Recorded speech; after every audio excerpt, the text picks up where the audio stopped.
சைபர் மோசடியிலிருந்து பயனர்களை பாதுகாக்க மெட்டா நிறுவனம் புதிய அம்சங்களை அறிமுகப்படுத்தியுள்ளது. வாட்ஸ்அப், மெசஞ்சர் மற்றும் ஃபேஸ்புக்கில் புதிய கருவிகள் மூலம் நிறுவனம் பயனர் பாதுகாப்பு மற்றும் விழிப்புணர்வை மேம்படுத்தும் வகையில் சில அம்சங்களை வெளியிட்டுள்ளது. அது குறித்து இந்த பதிவில் விரிவாக பார்க்கலாம்.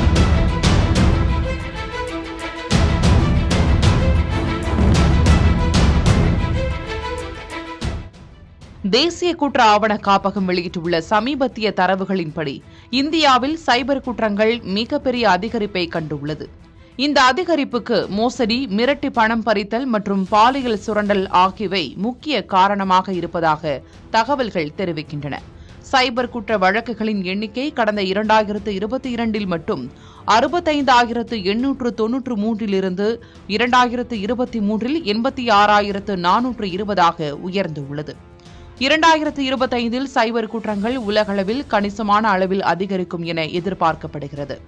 இது இந்தியாவில் மட்டும் 2025 நிறுவனங்களுக்கு 20,000 கோடி ரூபாய் இழப்பு ஏற்படலாம் என்றும், உலகளவில் மொத்த இழப்பு 1.2 டிரில்லியனை எட்டலாம் என்றும் கணிக்கப்பட்டுள்ளது. அதுவும் சமீப காலமாக மூத்த குடிமக்களை மையமாக கொண்டு சைபர் கிரைம் அதிகமாக நடைபெற்று வருகிறது. அதிலும் டிஜிட்டல் அரெஸ்ட் என்னும் மோசடியில் சிக்கி மூத்த குடிமக்களும் பிரபலங்களும் தங்களின் பணத்தை இழந்து வருகின்றனர். இந்த சைபர் மோசடிகளை தடுக்கும் விதமாகவும் தனது பயனர்களை பாதுகாக்கவும் மெட்டா நிறுவனம் சில புதிய அம்சங்களை தற்போது வெளியிட்டுள்ளது. எல்லை தாண்டிய மோசடிகளை எதிர்த்து போராடுவதையும் குற்றவியல் நெட்வொர்க்குகளிலிருந்து முக்கியமான தகவல்களை பாதுகாப்பதையும் இந்த புதிய அம்சங்கள் நோக்கமாக கொண்டுள்ளன.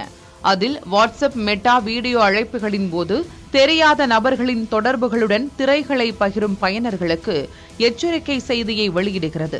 இது முக்கியமான தரவு வெளிப்பாட்டிற்கு வழிவகுப்பதுடன் திரை பகிர்வு மோசடிகளை தடுக்கும் நோக்கத்தை கொண்டுள்ளது.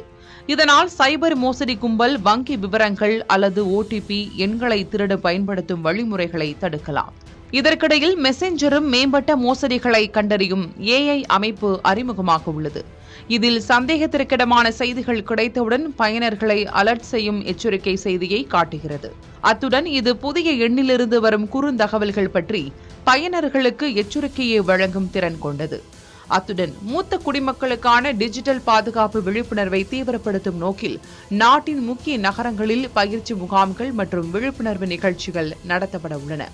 சமூக ஊடக ஜாம்பவானான மெட்டா தனது தளங்களில் பாஸ்கீகளை அறிமுகப்படுத்தி கைரேகைகள், முக அங்கீகாரம் அல்லது பின்களை பயன்படுத்தி பாதுகாப்பான உள்நுழைவுகளை மேலும் ஊக்குவிக்கிறது. அத்துடன் எல்லை தாண்டிய மோசடிகளுக்கு எதிரான அதன் போராட்டத்தில் மில்லியன் கணக்கான மோசடி கணக்குகள் மற்றும் போலி வாடிக்கையாளர் பக்கங்களை செயலிழக்கச் செய்து அதன் பயனர்களுக்கான வலுவான பாதுகாப்பு நடவடிக்கைகளை வலியுறுத்தி வருகின்றன.